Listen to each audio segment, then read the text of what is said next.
Hello guys, welcome to the maths. Chapter है हमारा perimeter and area, NCERT class 7 exercise 11.1। तो बच्चों हम लौटे हैं क्वेश्चन नंबर 6 के साथ। तो जल्दी से क्वेश्चन पढ़ते हैं और देखते हैं क्वेश्चन क्या कह रहा है। ठीक है बच्चों, a wire is in the shape of rectangle. हमारे पास ना बच्चों एक तार है, देखो यहाँ पर बोल रहा है वो एक तार है जो किस शेप में है, रेक्टेंगल की शेप में है। तो जल्दी से हम एक तार बना लेते हैं जो रेक्टेंगल की शेप में है। लीजिए हमारे पास एक तार है, वायर है जो रेक्टेंगल की शेप में है। ये हमारा रेक्टेंगल बना दिया, ठीक है। ये वायर जो है वो रेक्टेंगल की शेप में, ठीक है बच्चों। Its length is 40 centimetre. ये जो हमारे पास तार थी, एक लंबी सी तार थी, हमने उस तार का क्या है, रेक्टेंगल की शेप में पड़ी थी वो तार। उसकी लेंथ 40 सेंटीमीटर है। लेंथ लंबी वाली को कहते हैं, जैसा कि आपको पता है, लंबी वाली जो साइड है इसे लेंथ बोलते हैं। अगर ये 40 है, आपको पता होगा, तो ऊपर वाली भी बच्चों क्या होगी, 40 सेंटीमीटर, क्योंकि रेक्टेंगल में आमने सामने वाली साइड्स आपस में बराबर होती है। इसकी ब्रेथ 22 सेंटीमीटर है। तो बच्चों ब्रेथ इस छोटी वाली को कहते हैं, ये है आपकी 22 सेंटीमीटर।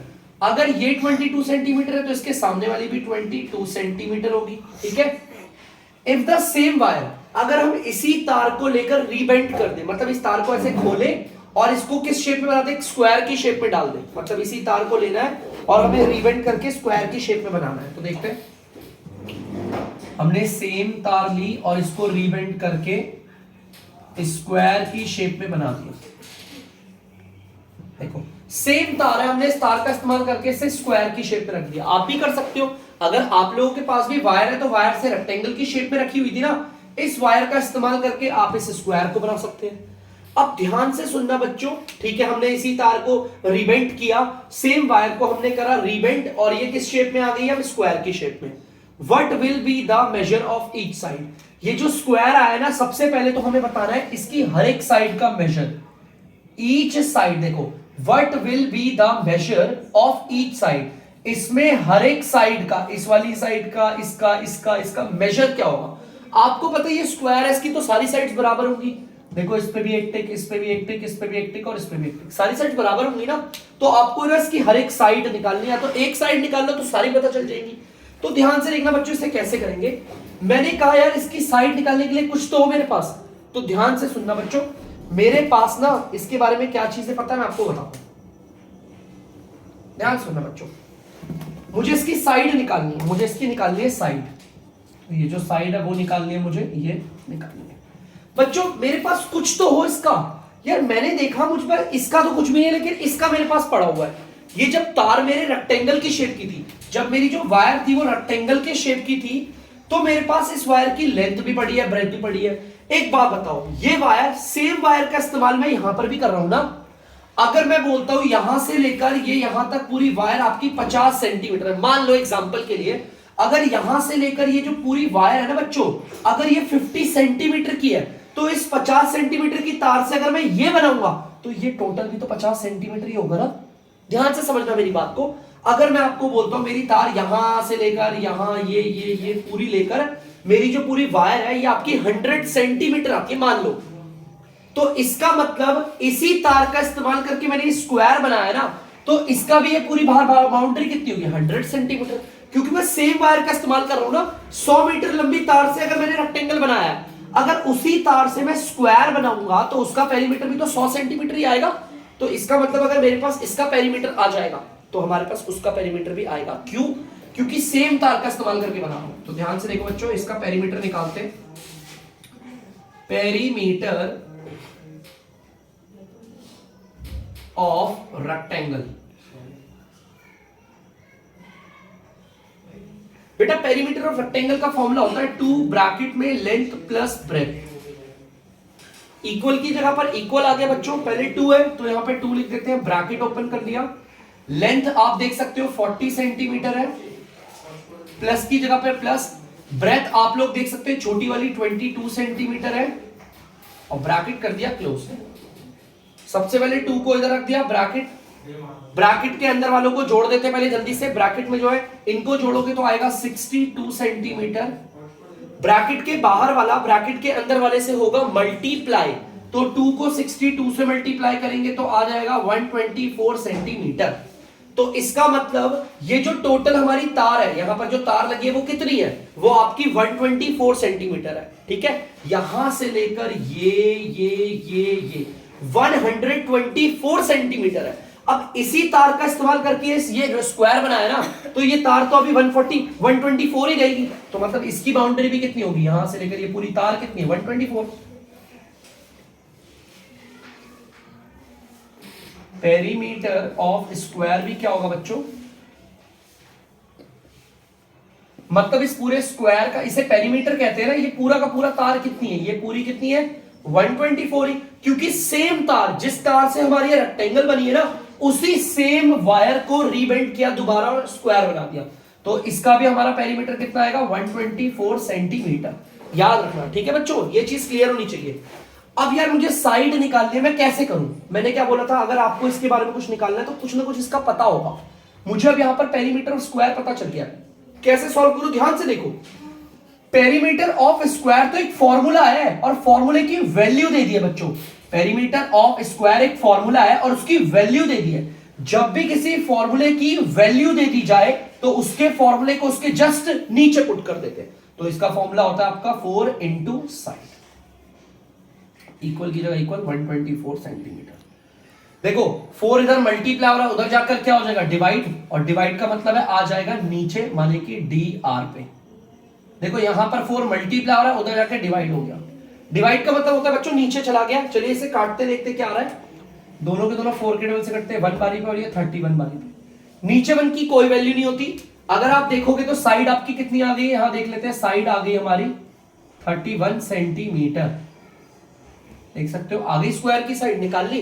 तो यहां पर लिख देता हूं बच्चों में 31 सेंटीमीटर। आपको पता है ये भी 31 सेंटीमीटर होगी, ये भी 31 सेंटीमीटर होगी और ये भी 31 सेंटीमीटर।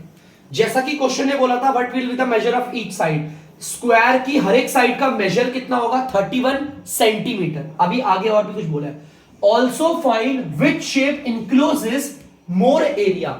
इन दोनों शेप में से किसने अपने अंदर ज्यादा एरिया को इनक्लोज कर रखा है। इनक्लोज मतलब इसके अंदर ये जो एरिया बंद है ना, इस एरिया की बात हो रही है।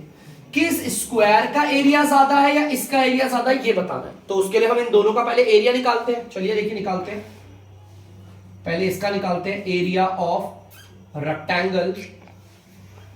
एरिया ऑफ रेक्टेंगल मतलब इस पूरे का एरिया, मतलब बच्चों ये अंदर का पोर्शन, इसको अगर इसको निकालना है तो इसका फॉर्मूला होता है लेंथ इनटू ब्रेथ। ठीक है, लेंथ की जगह पर आप देख सकते हो 40 सेंटीमीटर आ जाएगा बच्चों, मल्टीप्लाई की जगह मल्टीप्लाई। ब्रेथ आप देख सकते हो 22 सेंटीमीटर है, यहां लिख दिया।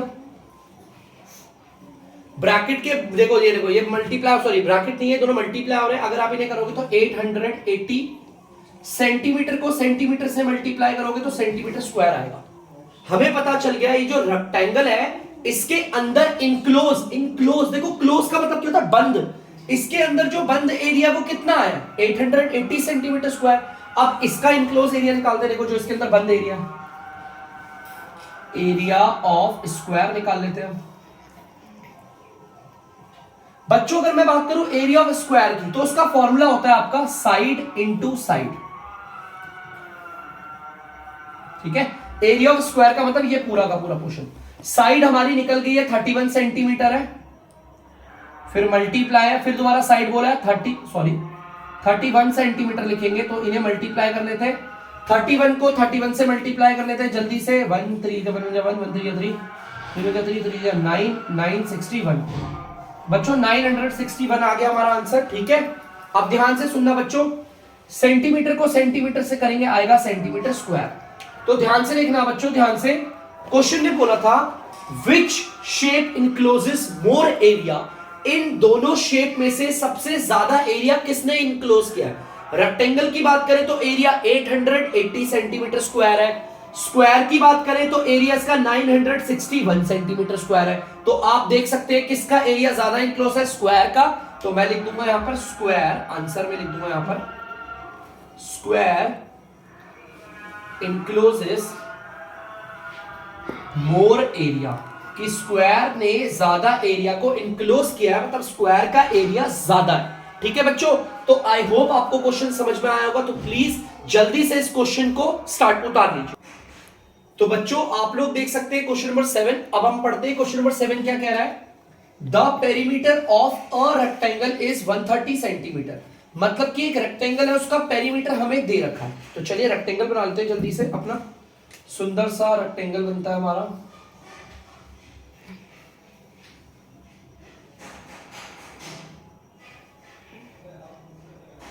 बेटा देखो ये रेक्टेंगल है, रेक्टेंगल का जो पेरीमीटर है, पेरीमीटर का मतलब ये पूरा का पूरा, ये जो बाहर की जो बाउंड्री है ना, पूरी की पूरी बाउंड्री हमें बता रखा है 130 सेंटीमीटर। तो जो जो हमें क्वेश्चन में बातें बता रखी है गिवन, हम लिख लेते हैं उसे। पेरीमीटर ऑफ रेक्टेंगल, हमारा जो ये रेक्टेंगल है ना हमारा, इसका जो ये पेरीमीटर दे रखा पूरा वो 130 सेंटीमीटर है। हमें पता होना चाहिए पेरीमीटर क्या होता है। पेरीमीटर का मतलब ये टोटल बाउंड्री, ये पूरी की पूरी टोटल बाउंड्री कितनी है 130 सेंटीमीटर, ठीक है। If the breadth of the rectangle is 30 centimetre, इस रेक्टेंगल की ना बच्चों हमें ब्रेथ 130 सेंटीमीटर दे रखी है। ब्रेथ का मतलब ये छोटी वाली, ये 30 सेंटीमीटर। आपको पता है अगर ये 30 सेंटीमीटर है तो ये भी 30 सेंटीमीटर होगी, क्योंकि रेक्टेंगल में बच्चों आमने सामने वाली साइड, अपोजिट साइड आपकी बराबर होती है, ठीक है। फाइंड इट्स लेंथ, सबसे पहले तो हमें लेंथ निकालनी, ये निकालनी लेंथ, तो हम इधर क्वेश्चन मार्क कर देते हैं। लेंथ निकालनी, इसे भी लेंथ ही कहते हैं, ये पता चल जाएगी, ये भी आ जाएगा। पहले तो हमें लेंथ निकालनी, उसके बाद क्या करना है, also find the area of the rectangle. वो कह रहा है लेंथ तो निकालो, उसके बाद एरिया भी निकालो, ठीक है। तो चलो पहले लेंथ निकालते हैं। कैसे निकालेंगे यार लेंथ, बड़ा प्रॉब्लम है सर, क्या करें जो लेंथ निकलेगा। ध्यान से क्वेश्चन को देखो, पेरीमीटर ऑफ रेक्टेंगल, अरे ये तो फॉर्मूला है ना, पेरीमीटर ऑफ रेक्टेंगल तो एक फॉर्मूला होता है और उसकी वैल्यू दे दी है। देखो ध्यान से, जब भी पेरीमीटर ऑफ रेक्टेंगल, मैंने आपको करवा रखा है ना पेरीमीटर एरिया के फॉर्मूला में, तो पेरीमीटर ऑफ रेक्टेंगल तो एक फॉर्मूला है और उसकी वैल्यू दे दी है। अगर किसी फॉर्मूले की वैल्यू दे दी जाए तो उसके फॉर्मूले को उसके नीचे पुट कर देते हैं, जो कि देख लीजिए 2 ब्रैकेट में लेंथ प्लस ब्रेथ, यही होता है फॉर्मूला। इक्वल की जगह इक्वल 130 सेंटीमीटर। जैसा कि आपको पता है 2 इधर मल्टीप्लाई हो रहा है, उधर जाकर क्या होगा, डिवाइड होगा। तो चलिए नीचे वाली लाइन पे आते हैं, उधर जाकर डिवाइड होगा। डिवाइड का मतलब देखो बच्चों, जो ब्रैकेट के बाहर होता है ना, देखो ब्रैकेट के जस्ट बाहर है और कोई साइन नहीं है, मतलब ये मल्टीप्लाई हो रहा है। अगर इधर मल्टीप्लाई हो रहा है, उधर जाकर क्या होगा, डिवाइड, और डिवाइड का मतलब होता है नीचे आ जाएगा डीआर पे, ठीक है। तो चलिए डीआर का मतलब डेनोमिनेटर, इसे काट लेते हैं, ये 1 बारी पे, और ये कटता है 2 5 10 2 6 12 65, ठीक है। तो जैसा बोला वैसे करते हैं। अब आप ब्रैकेट को हटा भी सकते हो क्योंकि कोई है ही नहीं। लेंथ की जगह पर क्या लिखेंगे यार, वही तो निकालना है, तो लेंथ की जगह पर मैंने लेंथ लिखा, प्लस की जगह पर प्लस। ब्रेथ आप देख सकते हो 30 सेंटीमीटर है, इक्वल ये आ गया 65 सेंटीमीटर। नीचे 1 की कोई वैल्यू नहीं होती, देखो यहां 1 बचा है ना, उसकी कोई वैल्यू नहीं, हटा दिया। यहां पर प्लस का 30 सेंटीमीटर है, प्लस का 30 सेंटीमीटर, ये उधर जाएगा तो हो जाएगा आपका माइनस। देखिए भेज देते हैं इसे, 30 सेंटीमीटर इधर प्लस का था, उधर जाकर किसका हो गया, माइनस का 30 सेंटीमीटर। तो बच्चों जल्दी से इसे करते हैं। देखिए 65 में से अगर 30 जाएगा तो आपको बचेगा 35 सेंटीमीटर। हमारी आ गई लेंथ, जैसा कि क्वेश्चन ने पहले बोला था हमें लेंथ निकालो, निकाल दी। आपको पता है अगर ये लेंथ 35 सेंटीमीटर है तो ऊपर वाली भी 35 होगी, क्योंकि रेक्टेंगल में आमने सामने वाली जो साइड होती है वो क्या होती है, बराबर, अपोजिट साइड्स आर इक्वल। चलिए बच्चों और क्वेश्चन ने क्या बोला था, एरिया निकालना है इसका, तो चलिए एरिया निकालते हैं। एरिया ऑफ रेक्टेंगल, जल्दी से इसका एरिया निकालते हैं। बच्चों एरिया का मतलब होता है ये पार्ट, ये दिख रहा है ये वाला पार्ट। तो एरिया ऑफ रेक्टेंगल का फॉर्मूला होता है लेंथ इनटू ब्रेथ, यही होता है। तो इक्वल की जगह पर इक्वल, लेंथ हमारी कितनी है देखो निकल गई है 35 सेंटीमीटर, मल्टीप्लाई की जगह मल्टीप्लाई, ब्रेथ आप देख सकते हैं कितनी है 30 सेंटीमीटर। मल्टीप्लाई करते हैं बच्चों इनको, 3 5 15, 3 3 9 10 और 1 0। सेंटीमीटर को सेंटीमीटर से करेंगे सेंटीमीटर स्क्वायर। बेटा देखो यहां पर 2 सेंटीमीटर है ना, इसलिए पावर पे 2 लगा है, लेकिन हम इसे ऐसे नहीं पढ़ेंगे 1050 सेंटीमीटर के ऊपर पावर 2। जब भी पावर 2 होती है तो हम इसे प्रोनाउंस करते हैं स्क्वायर, 1050 सेंटीमीटर स्क्वायर, ठीक है। तो बच्चों इसका एरिया भी निकाल दिया, लेंथ भी निकाल दी, जैसा क्वेश्चन ने बोला था, बहुत इजी था, जल्दी से इसे उतार लीजिए। तो बच्चों आप लोग देख सकते हैं हमारा क्वेश्चन नंबर 8 क्या कह रहा है, जल्दी से पढ़ते हैं। A door of length 2 metre and breadth 1 metre is fitted in a wall. वो कह रहा है एक दरवाजा है जिसकी लेंथ है 2 मीटर, ठीक है बच्चों देख सकते हो, अब ये रहा दरवाजा आपका, जिसकी लेंथ है हमारी 2 मीटर। लेंथ 2 मीटर है, आपको पता फिर ये भी 2 मीटर होगा, और आपकी ब्रेथ कितनी देर की है 1 मीटर, तो इसे 1 मीटर ले लेते हैं, ठीक है। हाँ वैसे इसे 2 मीटर से 1 मीटर कर देते हैं, कोई बात नहीं, ध्यान से देखना, ये 1 मीटर तो ये भी 1 मीटर है, ठीक है, क्योंकि रेक्टेंगल की बात हो रही है ना, लेंथ और ब्रेथ बोल रहा है, रेक्टेंगल में आमने अपोजिट साइड क्या होती है, बराबर, ठीक है। वो कह रहा है इसे फिट किया गया एक वॉल पे, आप देख सकते हो रेक्टेंगल शेप की वॉल दे रखी है और उसमें हमने एक दरवाजे को फिट कर दिया। एक दरवाजा है जिसकी लेंथ है 2 मीटर, आप देख सकते हो लेंथ आपकी 2 मीटर है, ब्रेथ इसकी 1 मीटर है, देख सकते हो ब्रेथ 1 मीटर है, इसे फिट किया गया दरवाजे में, वो भी एक दीवार में, सॉरी एक दीवार में ये दरवाजा फिट कर दिया, ठीक है। और दीवार को वॉल कहते हैं, देखिए वॉल दीवार, ठीक है। The length of the wall is 4.5 metre, इस पूरी दीवार की बात कर रही है, जो रेक्टेंगुलर वॉल है, वॉल की जो लेंथ है वो आपकी 4.5 मीटर है, और जो उसकी ब्रेथ है वो 3.6 मीटर है, 3.6 मीटर, ये 4.5 है तो ये भी 4.5 होगा, रेक्टेंगल की अपोजिट साइड आपस में बराबर होती है, ये 3.6 है तो ये भी 3.6 मीटर होगा, ठीक है।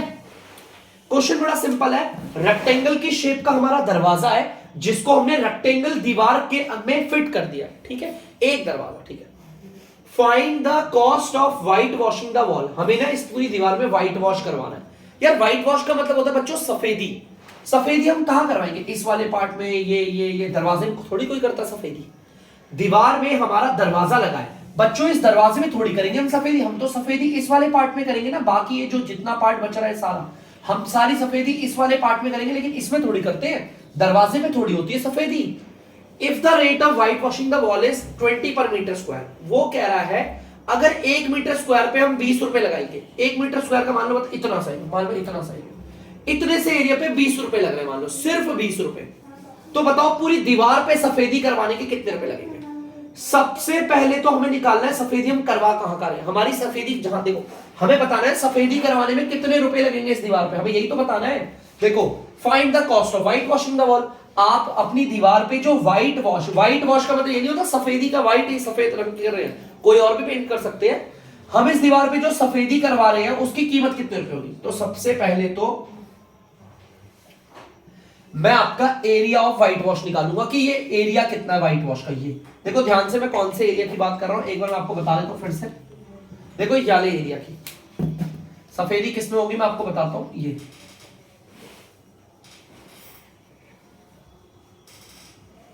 इसी जगह पे तो होगी सफेदी, इन्हीं जगहों पे होगी सफेदी, है ना, ये देखो ये इसी जगह पे तो सफेदी होगी, बीच में तो दरवाजा है, यहां तो सफेदी मैं कर नहीं सकता ना, है ना। तो देखिए सबसे पहले बताते हैं सफेदी कितने एरिया में हो रही है, एरिया ऑफ, पहले हमें पता होना चाहिए ना सफेदी कितने एरिया में हो रही है, तभी तो पैसे बताएंगे। आप खुद देखिए, अगर आप सफेदी करने वाले को, अगर किसी पेंटर को लेकर आते हो और बोलते हो भैया आप हमारे यहां सफेदी कर दीजिए, सबसे पहले वो क्या कहता है, दिखाओ कहां कहां करनी है ना, पहले एरिया देखता है, तो हम भी पहले एरिया निकालते हैं सफेदी कितनी हो रही है, एरिया ऑफ व्हाइट वॉशिंग।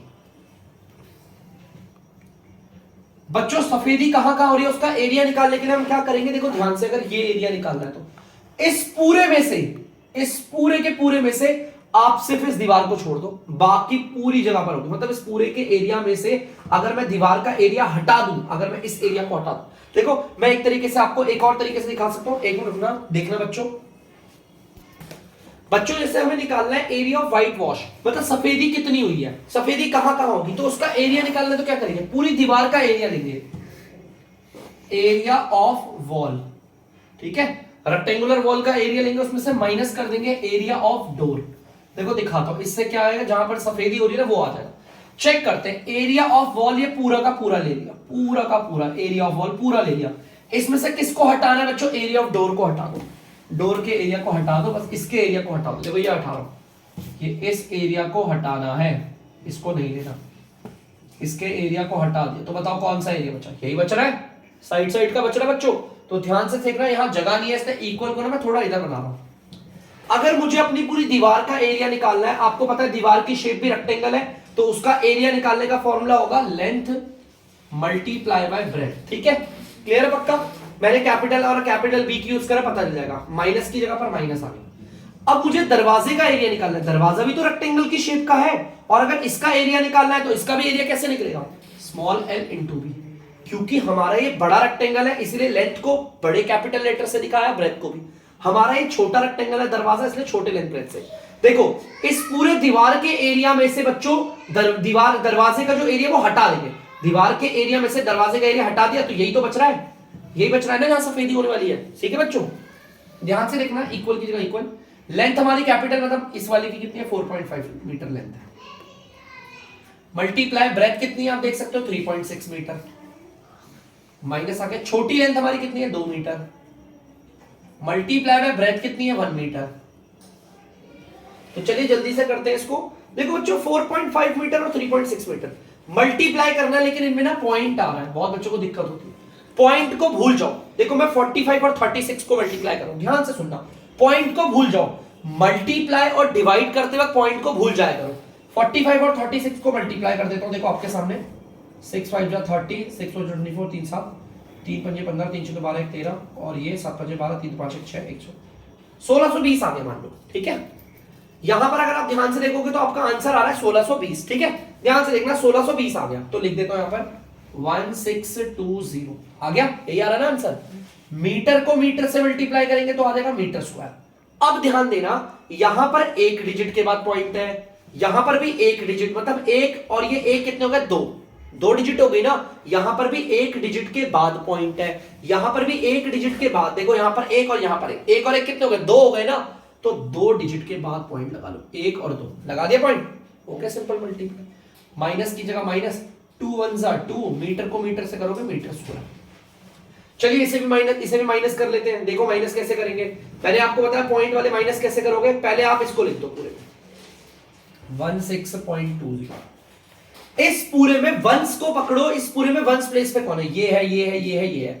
बेटा जब भी पॉइंट वाला होता है, याद रखना, जब भी कोई पॉइंट वाला होता है ना, उस पे वंस प्लेस पे ना पॉइंट के लेफ्ट वाला होता है। बहुत बच्चे इसे बोलेंगे वंस वाला, नहीं, जो पॉइंट के लेफ्ट पे होता है, उल्टे हाथ पे होता है, उसे कहते हैं वंस वाला। जस्ट उल्टे हाथ वाला नंबर वंस प्लेस पे होता है, ये तो है, ये खुद भी वंस प्लेस पे ही है, तो इस वाले नंबर को कहां उतारेंगे, इसके नीचे। बाकी जगह कुछ भी नहीं है तो 0 0 लगा दो, माइनस कर दो, 0 में से 0 गया 0, 2 में से 0 गया 2, 6 में से 2 गया 4 और 1 में से 0 गया 1, तो आंसर आ गया 14.20 मीटर स्क्वायर। मतलब कि हमें यह पता चल गया बच्चों, हम जहां पे व्हाइट वॉश करवा रहे हैं ना, हमारा वो एरिया कितना है 14.20 मीटर स्क्वायर। पॉइंट के बाद जब भी डिजिट को पढ़ोगे तो तोड़ के, इसे 20 मत बोलना, 20 तोड़ के पढ़ते हैं।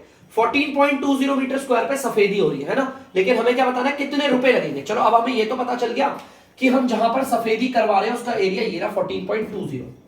चलिए अब एरिया पता चल गया, तो हमें क्या बोला था, रेट दे रखा था, if the rate of white washing the wall is इतना। अगर 1 मीटर, क्वेश्चन क्या कह रहा है ध्यान से देखना बच्चों, क्वेश्चन कह रहा है कॉस्ट ऑफ 1 मीटर, पर का मतलब होता है बच्चों 1, इस पर का मतलब होता है 1। अगर 1 मीटर स्क्वायर पे व्हाइट वॉश करवाओगे, यहां पर क्वेश्चन ने बोला है अगर आप 1 मीटर स्क्वायर पे व्हाइट वॉश करवाते हो, जरा से देखो इतने से एरिया पे, इतनी सी जगह पर व्हाइट वॉश करवाते हो, तो हमारे को उसने बोला है कि आपके 20 रुपए लगेंगे, 20 रुपए लगेंगे, है ना।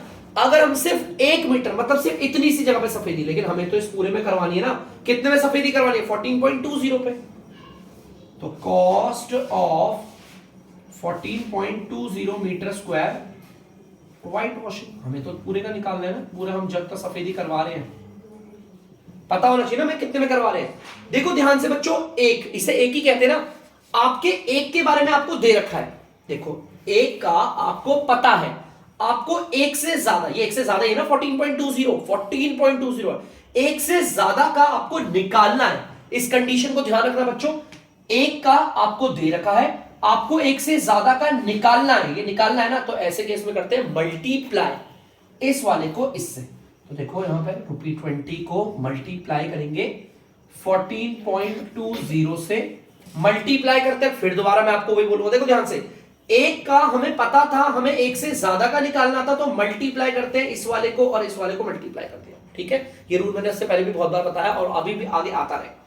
मल्टीप्लाई करते हैं, पॉइंट को भूल जाओ, ये 20 है और ये 14.20 नहीं है, 1420 है, इसको 20 से मल्टीप्लाई करना है, सिंपल सा। ठीक है, मल्टीप्लाई करते हैं, पॉइंट को मैं भूल के, देखो मैं पॉइंट को हटा दिया, ये 1420 ये रहा और ये 20। ठीक है, चलिए देखते हैं कितना आ जाए, 2 2 4 2 चुके 8 2 1 2 और 0, देखो ये आ गया, यहां पर आ गया 28,400, लिखा देखो रुपया का साइन बना देता हूं, इसको और इसको मल्टीप्लाई करके 28400 आ रहा है, कर दिया।